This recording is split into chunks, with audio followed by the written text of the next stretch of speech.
Bem-vindos a todas, bem-vindos a todos. A gente agradece muito a presença de vocês aqui.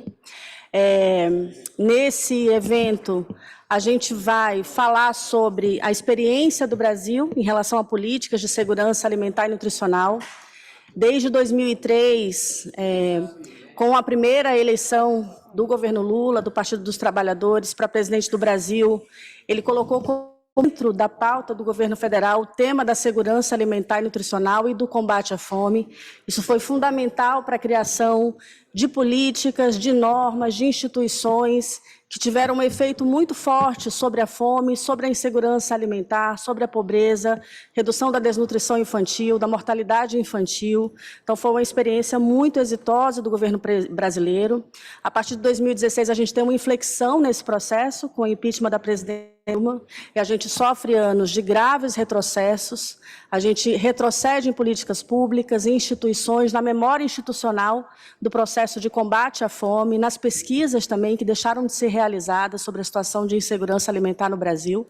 E agora, a partir de 2023, a gente retorna, mais uma vez, o presidente do Brasil, o presidente Lula, anuncia a fome, combate às desigualdades, como uma das grandes prioridades desse governo federal. Então, esse evento ele tem o objetivo de compartilhar a experiência do Brasil nesse período de 2003 a 2016, falar desse novo governo, atualmente sob a liderança do ministro Wellington, que é responsável não só pela política de assistência social, de segurança alimentar, mas ele coordena, as ações, as principais ações do Brasil de combate à fome, e também de ouvir e compartilhar experiências com partes interessadas. Então, a gente agradece muito a presença de vocês, e a gente vai começar com uma exibição do vídeo sobre o plano Brasil Sem Fome, que tem uma duração de 3 minutos.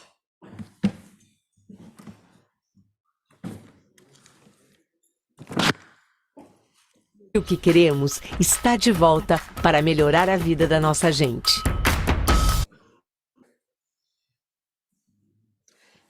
Eu vou pegar...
Ele vai apresentar sobre isso de modo bem mais como quem vivenciou na coordenação, nosso querido Graziano, que foi também presidente aqui da FAO. E vejam só, o Brasil, de modo simples, entrou no século XXI numa situação de muitas pessoas passando fome, muitas pessoas na pobreza. Pobreza, miséria e, combinado com isso, uma parcela significativa passando fome. Neste início de século, era bem mais complexo, porque o Brasil não tinha uma experiência de segurança alimentar. Era um país que produzia alguns produtos em condições de exportação, mas internamente também tinha escassez de alimentos. Então, ali tivemos que organizar todos os sistemas, por isso o sistema de segurança alimentar e nutricional integrado com o sistema único, né, da assistência social, mas também a ideia de que a pobreza não é só o prato de alimento, não é nem mesmo somente renda. E por isso, né, o desafio para interromper uma história de pobreza de milhões de pessoas, de milhões de famílias, ali a integração com a saúde, a alimentação, a nutrição, mas também a prevenção e uma rede integrada com o Sistema Único da Saúde, que foi fortalecido, a ampliação também do sistema de educação, também integrado, ou seja, a educação como um forte alicerce para essa interrupção da história de pobreza em boa parte. Olha aqui, celular.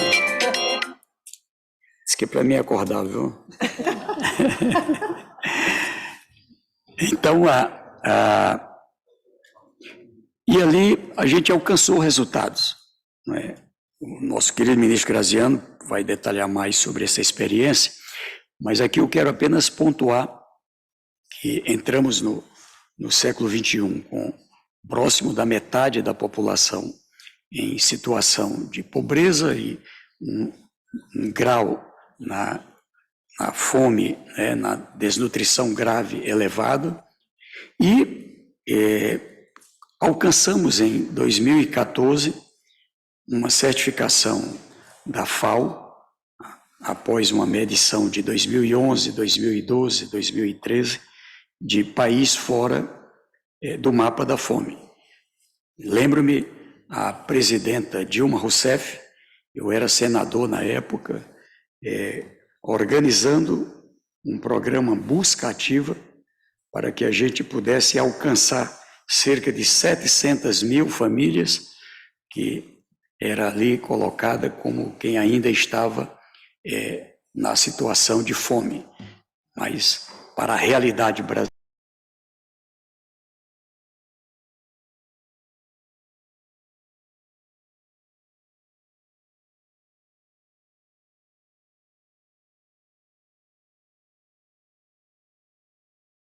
na extrema pobreza, pessoas com uma renda que boa parte levou a essa situação de 33 milhões passando fome. Então, é um processo de reconstrução. O desafio que o presidente Lula chama o Brasil para a reconstrução, ele também é um desafio grande nessa área. E aqui a gente volta a trabalhar com o Bolsa Família, que deixa de ser a transferência de um valor único por família e volta a levar em conta o tamanho das famílias. Então, a gente trabalha à volta de um valor per capita. O presidente fez questão que tivéssemos um repasse a mais para as crianças, as famílias com crianças, ou seja, além do valor repassado à família, um acréscimo de mais R$ 150 por criança de 0 a 6 anos, e também tem um acréscimo para gestantes, para crianças acima de 7 anos e adolescentes até completar 18 anos, e o Congresso complementou também, garantindo um valor de mais R$ 50 na fase de amamentação da criança. A ideia é que ali, na formação cognitiva do ser humano, ali tem a necessidade de cuidados especiais e, portanto, uma despesa maior na família. Isso leva a um esforço e isso deve chegar a próximo de 170 bilhões de reais, estamos falando aí de aproximadamente 34 bilhões de dólares. O programa ele tem uma lógica de transferindo a renda a partir de um cadastro eficiente, que chega a 21 milhões e 500 mil famílias.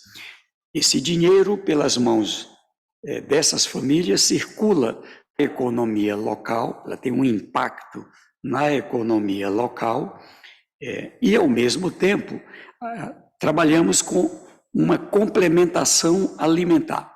Uma complementação alimentar em vários formatos, a partir de toda a rede de educação, aproximadamente 40 milhões de estudantes que ali recebem.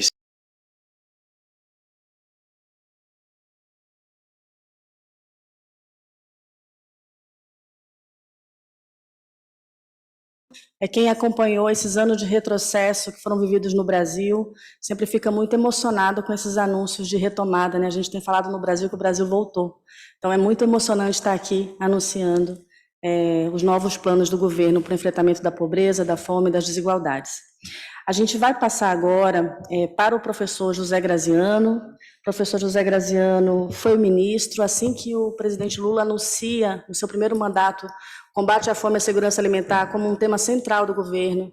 Era o professor Graziano que estava à frente dessa pasta, teve um papel muito importante, foi diretor também geral da FAO e atualmente é presidente do Instituto Fome Zero. E o professor Graziano, então, é uma pessoa muito importante na trajetória da segurança alimentar e nutricional, e a gente agradece muito ele ter aceitado o convite de estar aqui com a gente. Ele vai falar sobre contextualização e história do Brasil no combate à fome, os desafios que a gente já enfrentou e os desafios que a gente tem nesse novo contexto. Professor, o senhor tem 10 minutos. Obrigado, Valéria.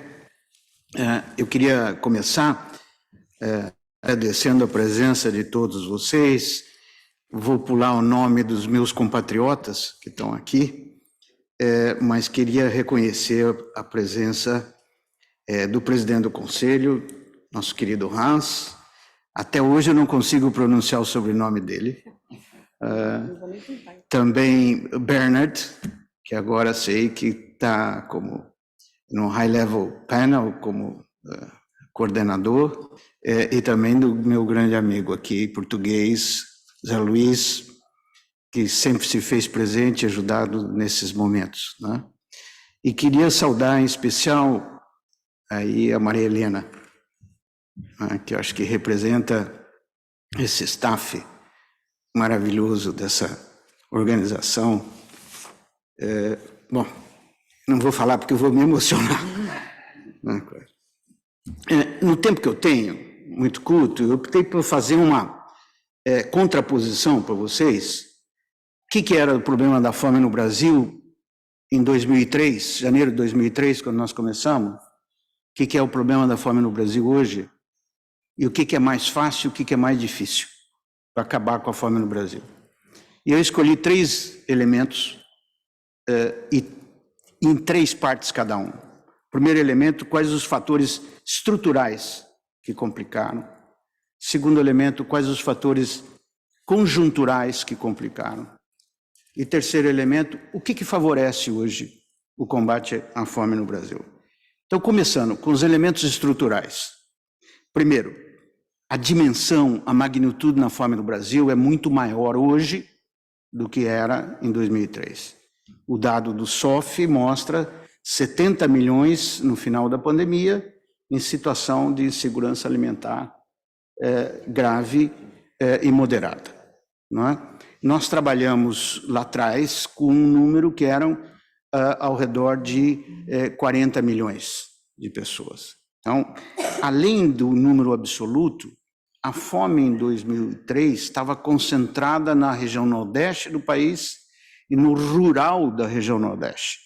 Tanto que o programa Fome Zero, ele o benchmark dele, o objetivo dele eram os municípios com menos de 50 mil habitantes. Aí que estava a fome dura no Brasil. Hoje, a fome está nas regiões metropolitanas e está em todo o país.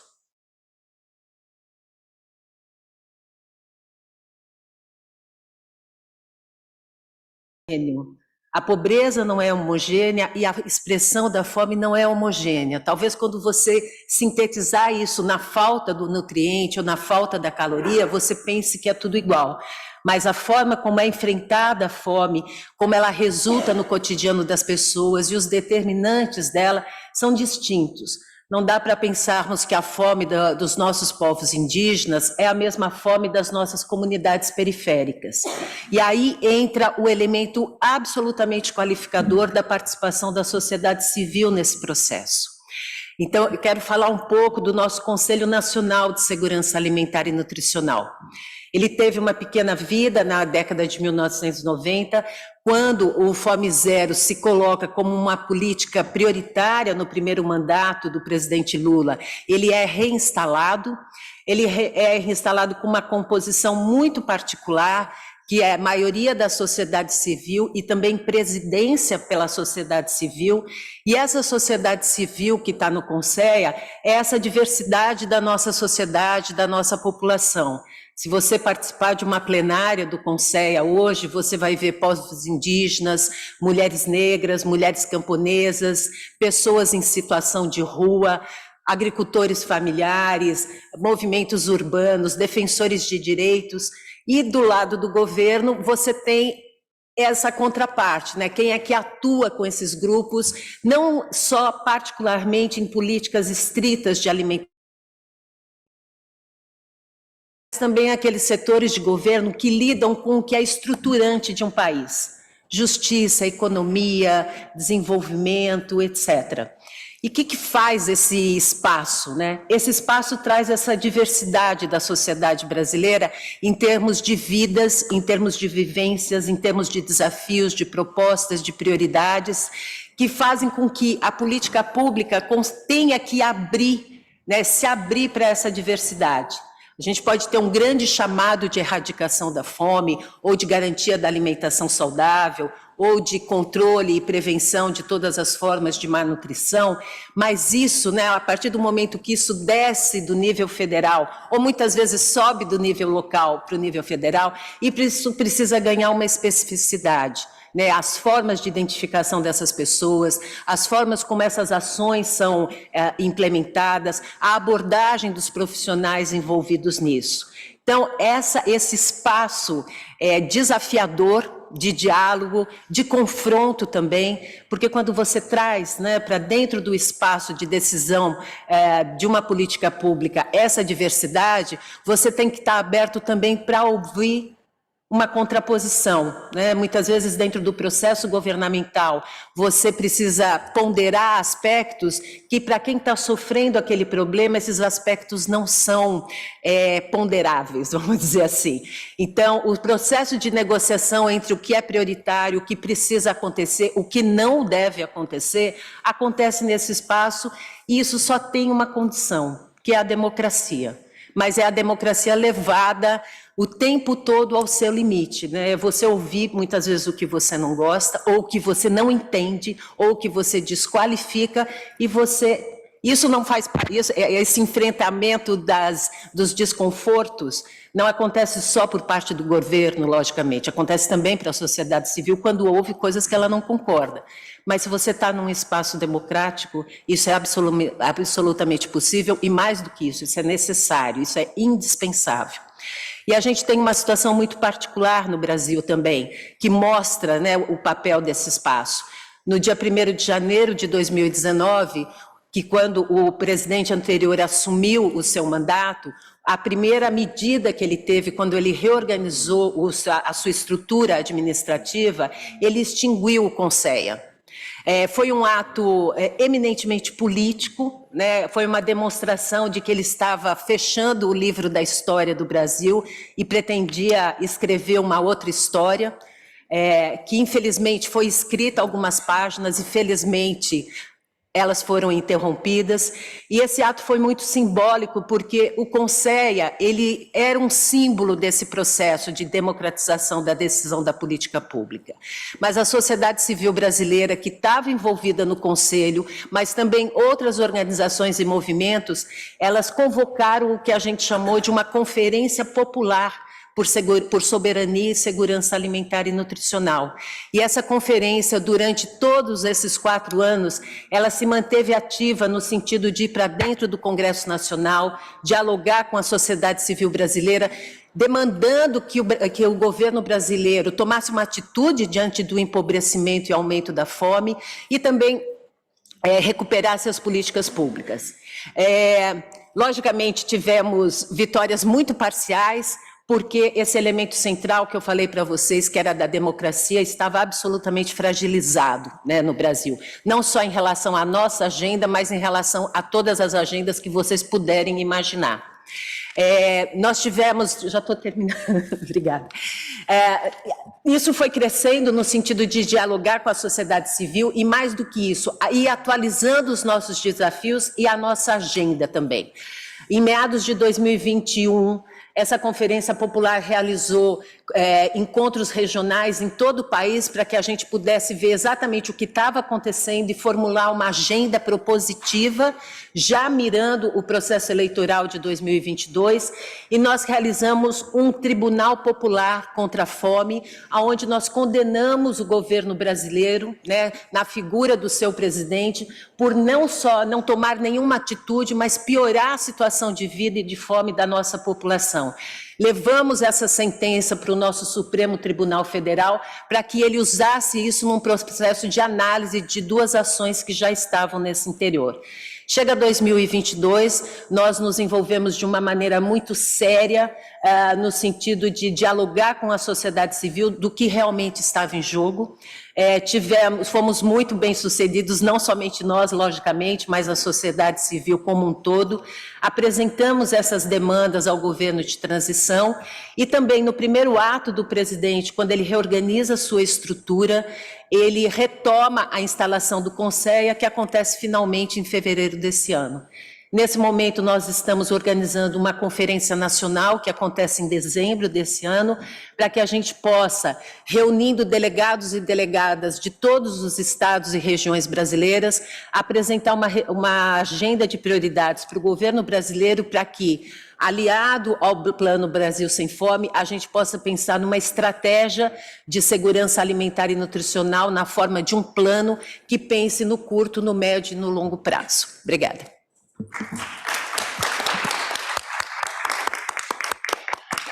Muito obrigada, Beta. A gente também agradece o papel que o Conceia desempenha desde 2003, quando iniciou esse processo de criação de uma política de segurança alimentar e nutricional, e também todo o papel que o Conceia teve na elaboração do Plano Brasil Sem Fome.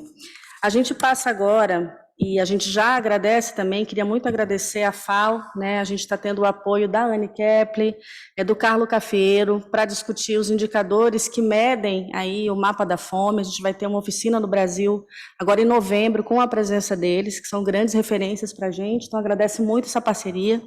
E a Anne Kepler aqui vai falar sobre as tendências da fome e da insegurança alimentar no Brasil e as evidências estatísticas da FAO, e a Anne tem 10 minutos para fazer a sua fala. Obrigada, Anne, por aceitar o convite. Muito obrigada, é realmente uma honra enorme estar aqui fazendo parte dessa mesa. Boa tarde, good afternoon. Então, sou consultora da divisão de estatística da FAO e coordeno o capítulo do relatório SOFI com os números de insegurança alimentar e fome e malnutrição no mundo. Então, vou começar pelo mapa da fome, porque o mapa da fome assumiu um papel muito importante na narrativa sobre a fome no Brasil, na política, na imprensa, na narrativa sobre a fome no Brasil e agora no próprio Plano Brasil Sem Fome. O mapa, na verdade, remonta... desculpa, pode passar, desculpa, que estamos com um probleminha técnico aqui, esqueci dessa. Eu vou levantar minha mão, cada vez, ok. Não, vai bem, tudo bem. Obrigada, querida. O mapa da fome remonta à época dos Objetivos do Desenvolvimento do Milênio, a agenda que antecedeu a Agenda 2030 de Desenvolvimento Sustentável. A meta 1 dos ODMs era erradicar a pobreza e a extrema pobreza e a fome, e a prevalência de subalimentação, a POU, para usar sua sigla em inglês, Prevalence of Undernourishment, consta como indicador da fome. Então, portanto, o mapa da fome é baseado nesse indicador. Pode passar. Em 2013, houve uma revisão da POU para o Brasil que havia ficado relativamente constante há mais de uma década E evidências oriundas de outros indicadores apontavam para melhorias significativas no padrão de vida dos brasileiros, que não foram refletidos na POU. Então, ao revisar e contemplar no cálculo da POU o consumo de alimentos grátis, fornecidos grátis aos alunos da rede pública, escola pública no Brasil, a POU para o Brasil diminuiu para menos de 5%. Pode passar. Que era a meta, na época, para sair do mapa da fome. No relatório SOFI, de 2014, constou que o Brasil havia alcançado a meta e, com isso, saiu do mapa da fome. Pode passar. Aí, em 2015, os países membros da ONU adotaram a nova Agenda 2030 de Desenvolvimento Sustentável. E a POU consta como indicador da fome, da meta 2.1, do objetivo 2. Só que a partir de 2017, a FAO passou a disseminar prevalências acima de 2,5%. Então, ou seja, quando a POU de um país é abaixo de 2,5%, não consta mais no mapa da fome. Pode passar. Aí, mais uma. O indicador de acesso à alimentação adequada é a prevalência de insegurança alimentar moderada ou grave, baseada na Food Insecurity Experience Scale, a FIAS. Agora, a FIAS é descendente direta da escala brasileira de insegurança alimentar, que é usada no Brasil desde 2004. Só que como o monitoramento global exige comparabilidade dos indicadores entre países, então a inovação da FAO com a FIAS foi o desenvolvimento de uma metodologia para calibrar os resultados de diferentes países para serem comparáveis entre si. Pode passar. Isso. Então, só para resumir rapidamente, fontes de dados e metodologias por trás de cada um desses indicadores, a POU, como você vê, é uma medida bastante indireta de acesso aos alimentos. É um modelo estatístico com 3 parâmetros, cada um derivado de dados agregados em nível nacional. Então, portanto, é uma medida muito agregada que não permite identificar grupos vulneráveis em nível subnacional. Pode passar.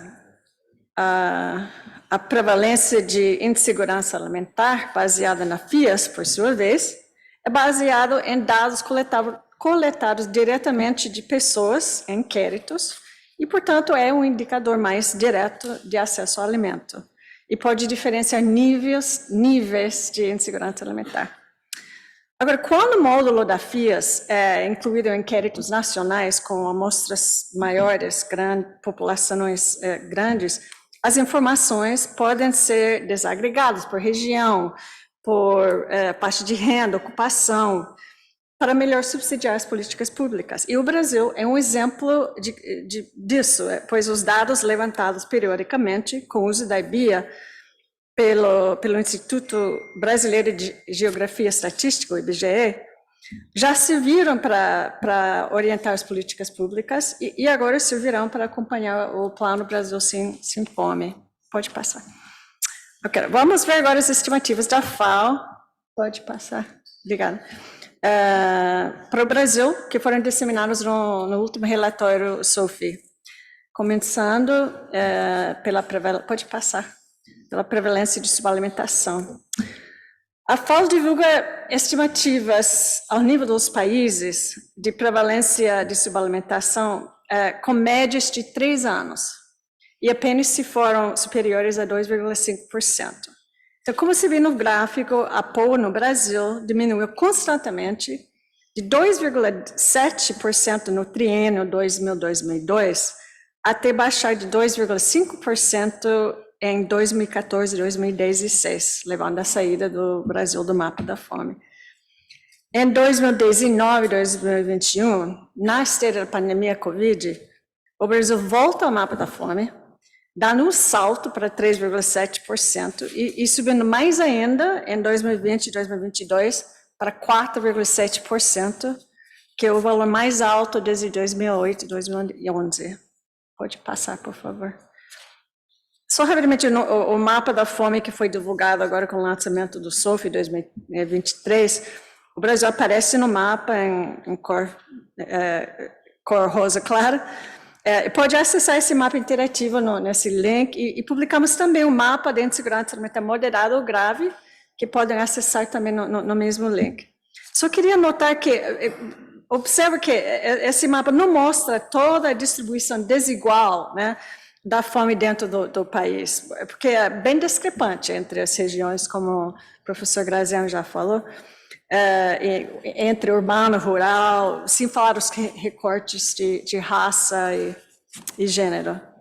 Então, pode passar, por favor? Só para fins de comparabilidade, nesse gráfico observamos que as tendências históricas do Brasil e da região da América Latina e Caribe são mais ou menos parecidos. Só que o ritmo de decréscimo foi maior no Brasil, e em 2013 e 2015, a POU no Brasil era metade da prevalência da região. E quando voltou a subir no Brasil, em 2019 e 2021, o aumento foi bem mais acentuado, como você vê comparado com a região. Pode passar, por favor. Ao falar em números, você vê que o número caiu, o número de subalimentados, pessoas passando fome no Brasil, caiu de 19 para 5,2 milhões de pessoas entre os triênios 2000 e 2002 e 2003 e 2015. Acho que passa, volta, E que são 10 milhões enfrentando a fome em 2020 e 2022. Dobra o número do triênio 2013 e 2015. Agora, falando da prevalência de insegurança alimentar moderada e grave, as estimativas da FAO para o Brasil apontam para um aumento constante na prevalência de insegurança alimentar moderada ou grave desde 2007 e 2019, chegando a atingir 1/3 da população em 2020 e 2022. A insegurança alimentar grave atingiu quase 10% da população brasileira em 2020 e 2022, 6 vezes maior se comparado ao período de 2007 e 2019. As estimativas da FAO diferem dos resultados nacionais do IBGE, baseados na IBIA, e essa é explicada principalmente pelo fato de que a escala global da FAO usa pontos de cortes diferentes para classificar os níveis de severidade de insegurança alimentar, visando a comparabilidade internacional. Pode passar. Os dados da FIAS mostram uma grande disparidade na insegurança alimentar entre mulheres e homens no Brasil. Em 2020 e 2022, 38,7% das mulheres enfrentavam insegurança alimentar moderada ou grave, comparado com 26,9% dos homens. E no que diz respeito à insegurança alimentar grave, 11,4% das mulheres se encontravam nessa situação, comparado com 8,3% dos homens. Observa a disparidade, como aumenta a partir de 2018 e 2020 com a pandemia, né? Mostra bem o impacto desigual da pandemia nas mulheres, pois foram elas que tiveram que deixar seus empregos para cuidar das crianças ou cuidar de membros da família, doentes. E também foram os empregos mais precários, muitas vezes ocupados por mulheres que foram mais impactados. Entretanto, os dados da FAO não mostram toda a distribuição desigual dentro do país. As discrepâncias entre as regiões, estados, faixas de renda, situação de emprego, raça, ou seja, muitos aspectos importantes para subsidiar as políticas públicas. Por isso, os inquéritos nacionais periódicos conduzidos pelo IBGE são tão imprescindíveis. Pode passar. Agora, acho que por falta de tempo eu vou pular. Vou só falar que tem indicadores novos da FAO de custo acesso econômico a uma dieta saudável e 22,4% da população brasileira não teve acesso econômico a uma dieta saudável em 2021. Pode passar. Em conclusão, as estatísticas da FAO mostram decréscimo da fome no Brasil de 2002 até 2014 e 2016 e aumento acentuado a partir de 2019 e 2021. e a insegurança alimentar é uma modalidade grave e mostra uma tendência parecida. Entretanto, as pesquisas, os inquéritos nacionais e as pesquisas acadêmicas são imprescindíveis, pois são elas que permitem a desagregação a nível subnacional para orientar as políticas públicas e garantem a temporalidade, periodicidade, relevância para as políticas públicas. Então, a coleta anual de dados de insegurança alimentar com o uso da BIA, da escala brasileira, e de dados de consumo alimentar, anualmente, é de suma importância. E queria terminar observando que os arranjos institucionais que promovam o monitoramento integrado, intersetorial, como como o Conselho, como a Câmara Interministerial de Segurança Alimentar e Nutricional, liderada pelo ministro, com 24 ministérios representados, né, contribui muito para a boa coordenação e efetividade do planejamento e acompanhamento das ações integradas de combate à fome e à insegurança alimentar. Então, acho que vou parar por aí. Mais uma vez, muitíssimo obrigada. E deixo aqui os links, pode passar os links. Tem o link para o relatório SOFI, para a FAUSTAT, e para o webpage do Voices of the Hungry, onde tem mais informações sobre a FIAS. Muito obrigada. Pode passar. Muito obrigada, Anne, pela apresentação, muito importante para a gente. Como parte do Brasil Sem Fome, também queria anunciar que a gente, em parceria com o IBGE, vai aplicar a escala brasileira de insegurança alimentar de forma anual. Então, a gente vai ter uma medição anual da situação de insegurança alimentar no território brasileiro, com capacidade de identificar públicos e territórios mais afetados por insegurança alimentar. E também, pela primeira vez, a gente vai ter indicadores municipalizados, ou seja, cada cidade a gente vai ter indicador de insegurança alimentar e nutricional, numa parceria aí muito importante com o Ministério da Saúde, IPEA e outros órgãos. Eu vou passar agora para o diretor do Centro de Excelência no Brasil, Daniel Balaban. Ele vai falar sobre determinantes e múltiplos impactos da desnutrição, e a gente também agradece o Daniel por toda a parceria com o governo brasileiro nas políticas de segurança alimentar e nutricional. Daniel, você tem 5 minutos. Obrigado. Como é incrível, né? A gente está vendo aqui o pessoal apresentar como que um país que levou 15 anos praticamente para sair do mapa da fome, em poucos anos consegue fazer um estrago tão grande.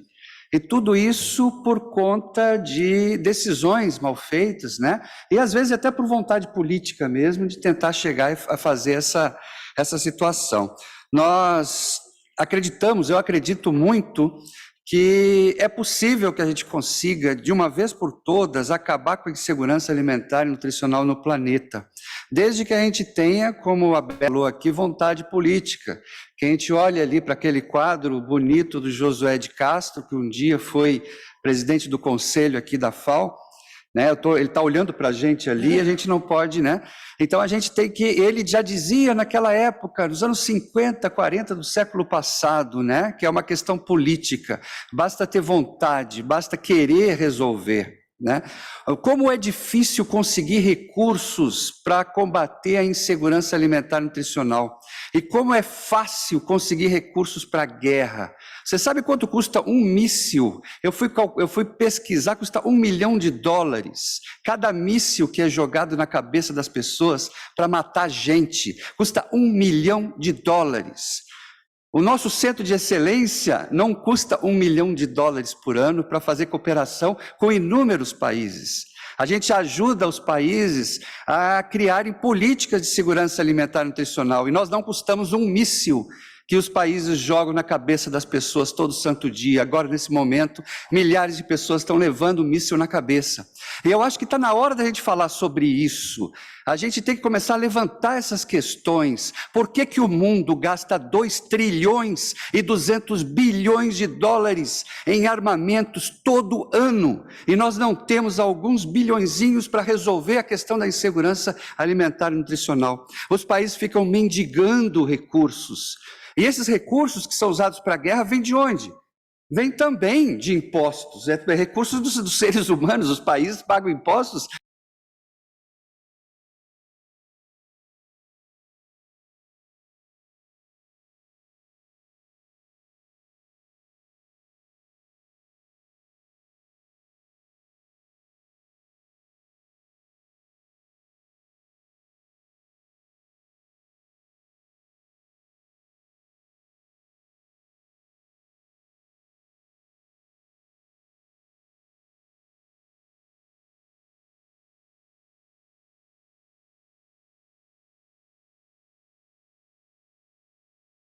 Muito obrigado a todos e todas.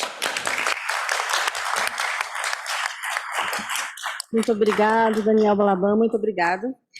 Como a gente está curto de tempo, né, eu vou passar imediatamente para a Jane Nogueira, ela representa o Ministério da Saúde aqui na nossa mesa, e vai falar sobre as ações do Ministério da Saúde que estão presentes no Plano Brasil Sem Fome. Obrigada, Jane, você tem 5 minutos. Boa tarde a todos. É uma honra poder compor essa mesa, poder contribuir com reflexões acerca dos desafios e possibilidades do enfrentamento da malnutrição. A malnutrição, ela abrange 2 grupos de condições que são resultados da deficiência, excesso ou desequilíbrio de ingestão de energia ou nutrientes em relação à necessidade da pessoa. Um grupo deles está relacionado à desnutrição, que inclui a baixa estatura, a magreza, a deficiência de micronutrientes. O outro grupo engloba sobrepeso, obesidade, doenças crônicas não transmissíveis, que são relacionadas à alimentação, como diabetes, hipertensão e câncer.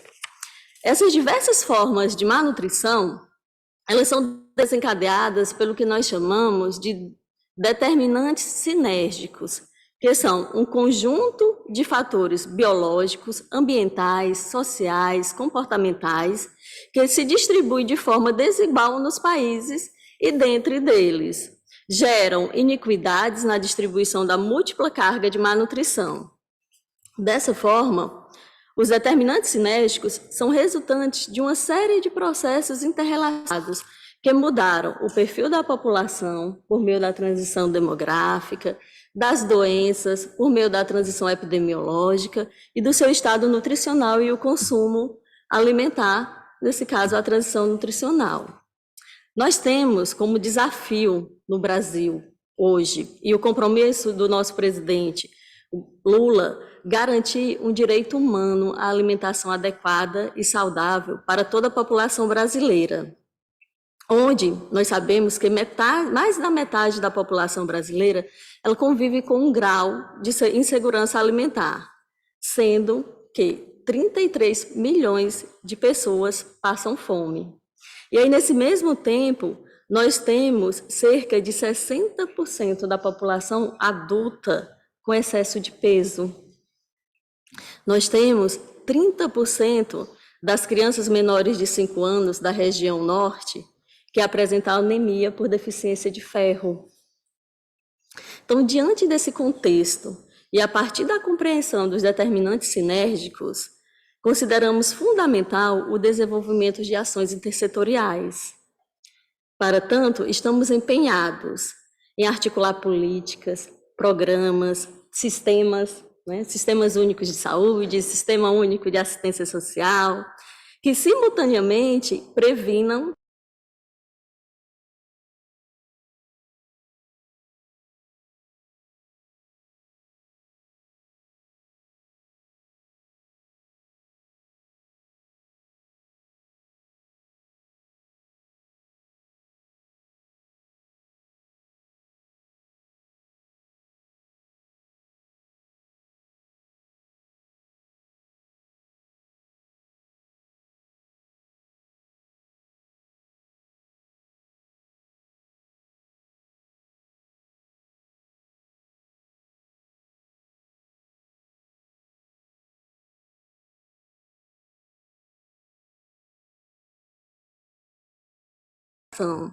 Então, agir sobre os determinantes requer ações intersetoriais na perspectiva de promoção da saúde. Vale ressaltar que é premissa do enfrentamento da fome que ele seja realizado com o fomento à agricultura familiar, viabilizando acesso a alimentos adequados e saudáveis, que respeitem os hábitos e as culturas locais, que tenha como basiladores o nosso guia da população brasileira e o guia alimentar para as crianças menores de 2 anos, que orientam o maior consumo de alimentos in natura e minimamente processados, em detrimento aos ultraprocessados.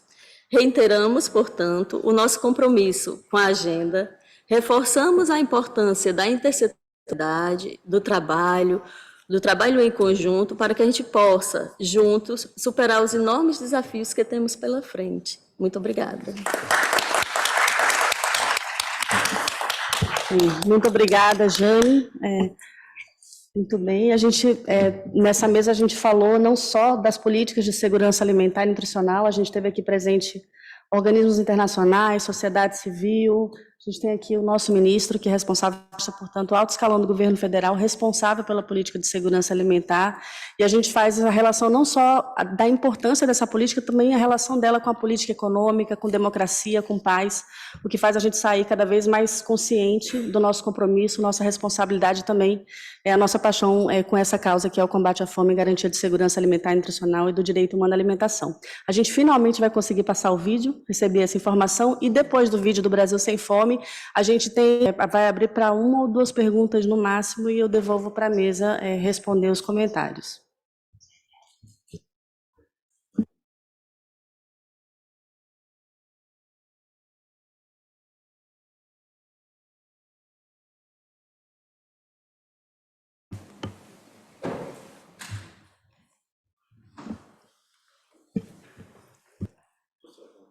Deixa eu sair.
Semana passada, o Fórum Mundial de Alimentação, onde a juventude do mundo todo se juntou para discutir política alimentar, e a gente quer ver o Brasil tomando protagonismo nisso também. Então, eu peço a vocês que sempre ouçam as nossas vozes e nos incluam ativamente nos processos políticos. Muito obrigado.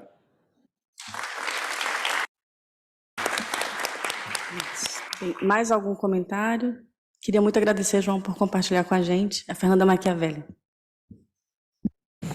João, também fiquei muito emocionada aqui te ouvindo, ainda mais nesse contexto, com a apresentação e reflexões tão profundas sobre o nosso processo de superação da fome e a reconstrução das políticas públicas no Brasil. Eu sou Fernanda Machiavelli, sou secretária executiva do Ministério do Desenvolvimento Agrário e Agricultura Familiar, e eu pedi a palavra só para fazer dois pontos aqui. Além de reconstruir a rede de proteção social, o Brasil Sem Fome quer ir mais longe.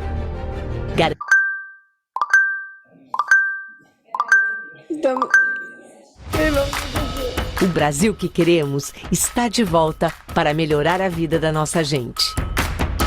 Por meio da Câmara Interministerial de Segurança Alimentar e Nutricional, CAISAN, composta por 24 ministérios e coordenada pelo Ministério do Desenvolvimento e Assistência Social, Família e Combate à Fome, o governo federal vem trabalhando na elaboração do Plano Brasil Sem Fome.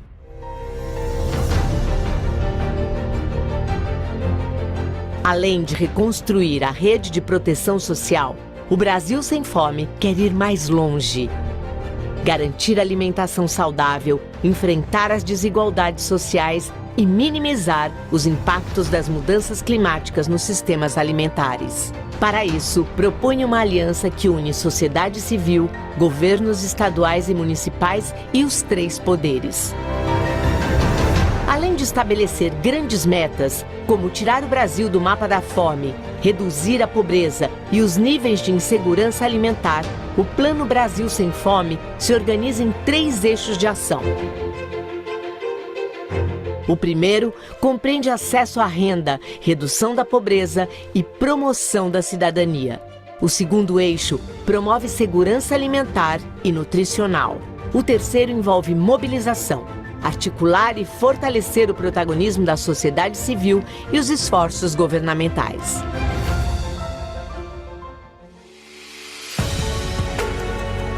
Medidas como a retomada da valorização do salário mínimo, o novo Bolsa Família, o reajuste do valor da alimentação escolar, investimentos no programa de aquisição de alimentos e o maior plano safra da história já estão em curso. A gente quer um Brasil sem fome, que se alimenta bem e sabe de onde sua comida vem. A gente quer mais dignidade e no prato um rango de verdade. Comendo com saúde a meninada cresce e protegendo o clima o planeta agradece. E tudo isso tem um nome. Junto a gente constrói um Brasil sem fome. Brasil sem fome.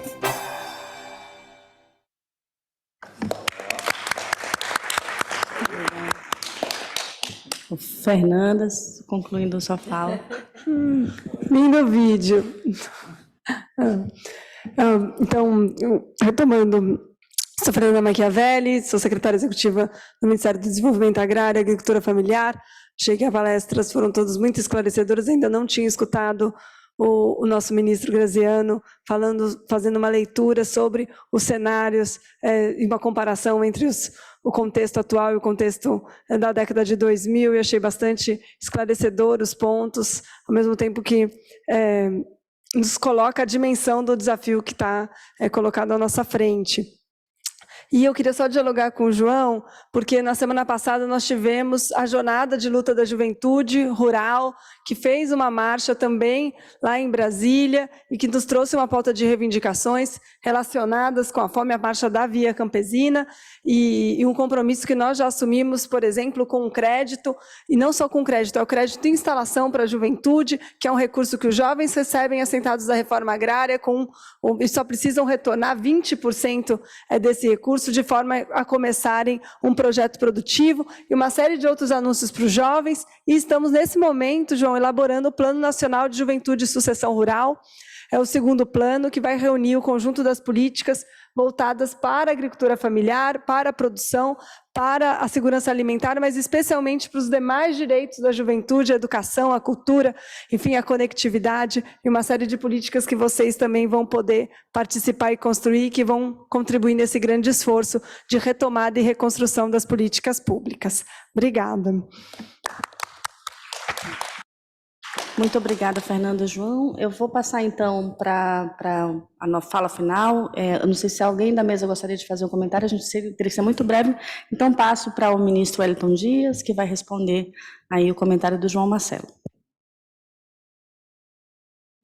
O João Marcelo, não sei a você, mas me emocionou. Primeiro, eu nasci numa cidade que fica no centro do Piauí, no semiárido. O nome da cidade é Oeiras, em homenagem à cidade de Oeiras, aqui em Portugal. foi a primeira capital do Piauí. E quando eu nasci, João Marcelo, onde você nasceu ainda era um povoado, era o povoado Ilha, fica ali entre o rio Itaim e o rio Canindé. Então, ouvindo você falar, eu também viajei na memória. E a resposta é sim, não é possível, num país como o Brasil, a gente dar conta da segurança alimentar e se olhar para alimento saudável, esse olhar de garantir as condições do combate à desnutrição sem agricultura familiar. O Brasil é o terceiro, quarto maior produtor de alimentos, mas muito concentrado a grande produção em alguns alimentos. Né? Bem concentrado na soja, bem concentrado no milho, café, enfim. Mas aquilo que vai para a mesa do povo brasileiro, frutas, mesmo cereais, legumes, carnes, ovos, enfim, em geral, vem dos pequenos produtores. Por isso que esse casamento ele é fundamental. Isso que a nossa representante do Ministério do Desenvolvimento Agrário aqui, a Fernanda Machiavelli, acho que deve a outra Fernanda, que é também do Ministério da Educação. Por isso que também é impossível sem a integração.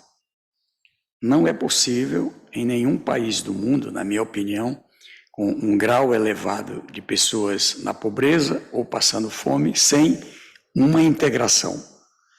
Porque não há nenhuma área específica que sozinha consiga dar conta. É o ser humano, que é complexo, e tem que ser atendido de forma integral.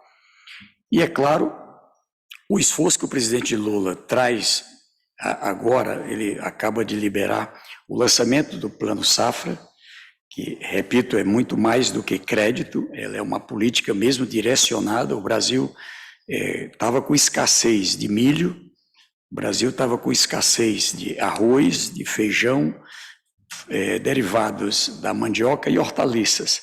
E veja, se não tem um plano voltado para isto, nós teríamos problema.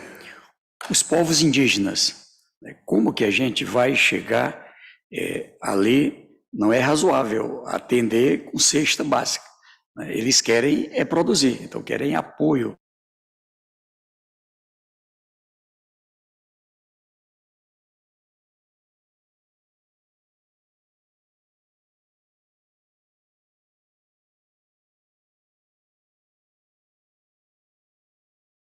Dos que estão nas cidades, em situação de fome ou de pobreza, tem uma origem do campo.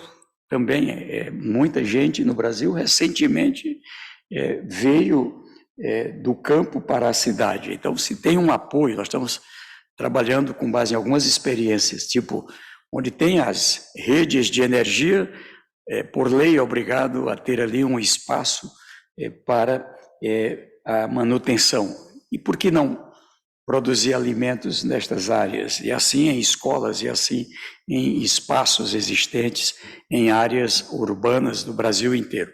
Então, o plano que foi lançado, ele é grande no volume, são 370 bilhões disponibilizados, uma parte é subsídio, como a Fernanda lembrava, para a juventude. De cada 100 liberado em crédito, 80 não é reembolsável, tá certo? Reembolsa 20. E assim, vários programas são colocados. Então, com essas palavras, eu quero saudá-lo, dizer que feliz em ver mais um jovem que certamente é resultado, não só do Bolsa Família, mas de toda essa integração, ou seja, de UAL Ferraz no Piauí para a FAO em Roma. Fico muito feliz. Obrigado. Bem, gente, então, só mais uma vez agradecer ao ministro, a toda a mesa, a todas as pessoas presentes, e também o apoio que a gente teve da FAO, do tradutores e tradutoras, e a gente encerra, então, o nosso evento. Muito obrigada.